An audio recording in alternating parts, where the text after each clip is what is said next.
welcome back to Japan, where we're going to be checking out, well, doing a reaction and review of the song that we're checking out, which is the new single, I think, debut single solo by CHICCHI from BiSH. I've made this introduction really confusing, haven't I?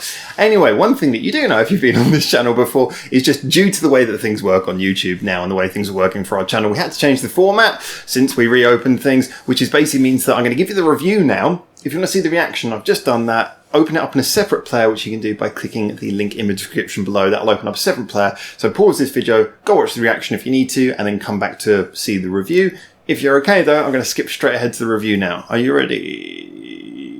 And here we go. So, this song was an interesting one. Now, I had read on our Discord, I don't do any pre-research, but I just sort of picked up on something by mistake that someone had actually said this song's a cover, which I didn't know. It does kind of make sense though if it's a cover, because this sounds like something anthemic that I can imagine being the sort of song that you would probably, I can imagine maybe she heard it as a kid, or maybe heard it when she was younger and it inspired her, and so she decided that she wanted to do a cover of it. It's got one of those sounds of a song that probably is a classic, but one that I've just never heard. It was very, very melodically catchy, very interesting. Now, one of the things that really stood out for me with this is that I must admit I wasn't really paying attention to the lyrics enough to really get them. I think this was slow enough that I could probably have got most of the lyrics if I'd been paying more attention, but I was listening to the musical arrangement as I tend to do primarily. However, I got the real tone, and the video sort of implicated this as well, or indicated this as well, was that maybe this song is about, it's got a sense that it's about loss. Certainly came about at the end. So there was a very sentimental feeling throughout, which was really nicely covered. The melody was pretty much, there was a set melody that appeared at most points. It changed occasionally and then sort of came round. Like the verse and the chorus weren't so much distinguishable as they were just, there was this sort of solid melodic feeling throughout the entire song. It kind of, you know, it had its louder bits and its quiet bits, but it was basically a very simple strum along arrangement with a drum beat and some bass in it.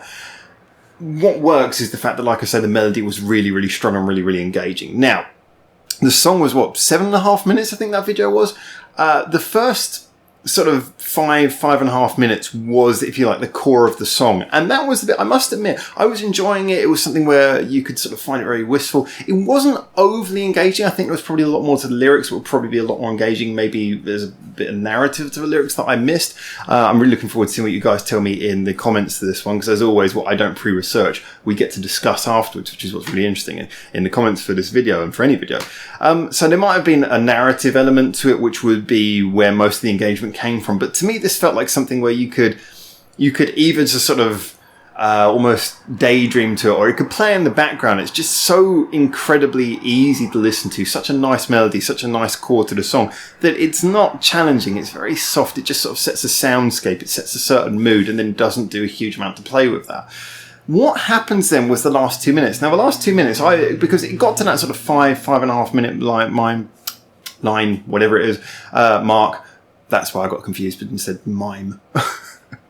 So I got to that 5.5 minute line or mark, or whatever you want to call it, and it felt like the song had reached its logical conclusion. It had done like a big crescendo and it felt like it was over. And then it did something really interesting, which I really liked. It broke down to a very quiet bit, and in the same way that the song had started a cappella, which I really liked, it then went to a pretty much a cappella little section where she was just repeating a couple of lines, and it was like you're just listening to her almost think. And if I'm translating it correctly, she was saying moikai, which means one more time, and then made deo, sorry, I always pronounce it wrong, made deo, which basically made is not yet, deo kind of like, yeah, but not yet please, almost, depending on context. So basically, almost like she's saying, I don't want this to finish yet, one more time. And that was really interesting, because it was, I mean, I hate that my translation's really bad, but I mean, I get the feeling of what's being said there. I get the point of what's being said there. And it was a nice little choice of lines. It sort of goes back to sort of moika, and then it comes back in. I thought it was nice because it means that they can add this section onto the end of the song, which was just basically an instrumental burst, which was clearly just there to add a sort of cathartic last blast. It really helped to musically personify what the song seemed to be about. And I say this given that up until those few lines, I hadn't really been paying attention to what the song was about at all. And, you know, it would probably take me sitting down and reading the lyrics properly to really understand it. However, that was like a perfect emotionally clever way to cap off the song. The idea that you've had a complete song, and the fact that the song felt very complete meant this idea of saying Moekai, saying, okay, I want to do that one more time, both works as an indication of the mood and also as a sort of musical instruction. It was really perfectly put in. What was nice though, I had like a fraction of a second's worry that they were going to go back to doing the same chorus again. Now, the problem is they'd gone back and done the same chorus they've been doing again. I think that wouldn't have worked, because but by the time we got to 5.5 minutes, as nice as that melody was, I'd heard enough of it that to stop the song and restart it with the same thing again would have probably actually been quite grating. I think they ended that just when it needed to be ended, with that big crescendo chorus. So when they came back in, they just came back in instrumentally with the chord pattern. And that felt nice. It just felt like you were just getting a full blast of the musical undertone, and your brain could kind of fill in the gaps. It was a really nice way of ending it. It's not that I've never heard this technique before. I'm pretty sure all of you could name one or two songs that have done this. However, it's something that you hear so rarely and very rarely used that well.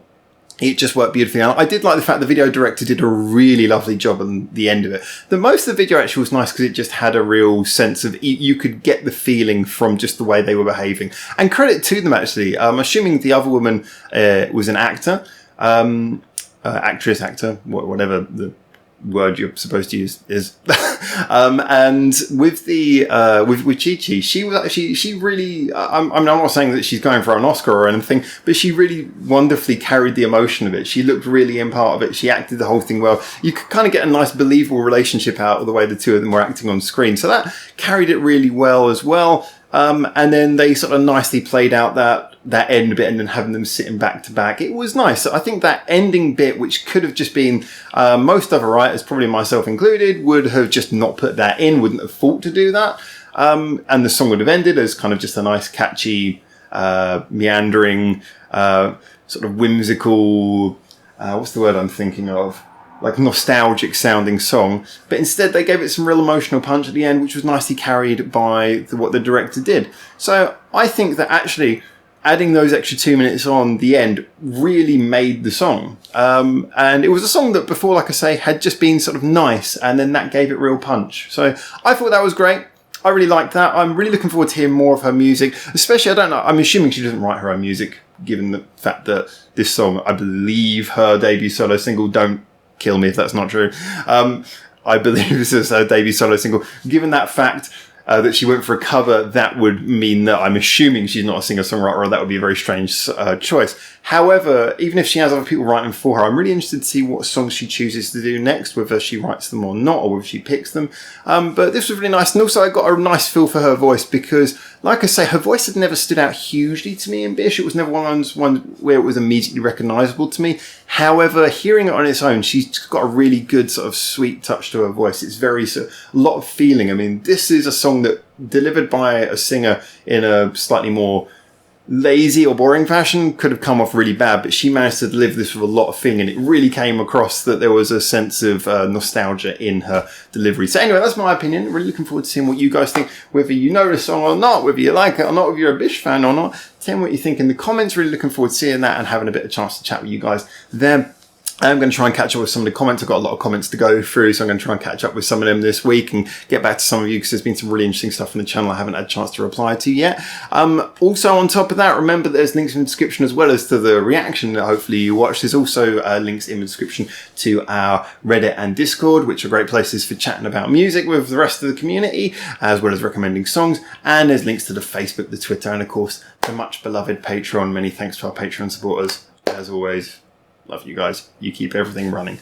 So thank you to you. And thank you to whoever might be watching this and has made it to the end of the video. So I'm looking forward to seeing you anyway soon on my next video. But until then, for now, from Japan, ciao ciao.